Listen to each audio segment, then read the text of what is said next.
Doctor BR Ambedkar Konaseema జిల్లా ముమ్మిడివరం నగర పంచాయతీ పరిధి పల్లిపాలెం గ్రామంలో రాంబాబు నివాస గృహంలో గత వారం రోజుల నుంచి త్రాచుపాము హల్చల్ చేస్తోంది. పామును చూసిన రాంబాబు కుటుంబ సభ్యులు భయాందోళనలకు గురైన రాంబాబు కుటుంబ సభ్యులు స్నేక్ క్యాచర్ గణేష్ వర్మకు సమాచారం అందించారు. సంఘటన స్థలానికి చేరుకున్న గణేష్ వర్మ తాచుపాముని పట్టి డబ్బాలో బంధించారు. నిర్మానుష్య ప్రదేశాల్లో వదిలిపెడతానని తీసుకువెళ్లడంతో స్థానికులు ఊపిరి తీసుకున్నారు.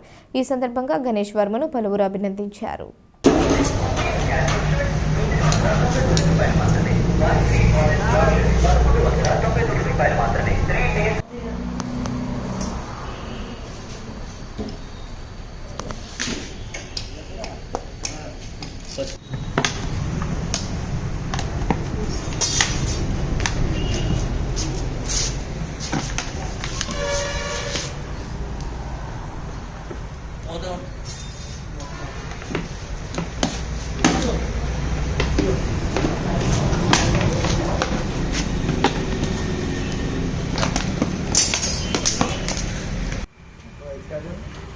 वैसे इसका फोटो మీ వయసు ఇంత కష్టపడతాను నిజంగా పాము అంటే ఇంది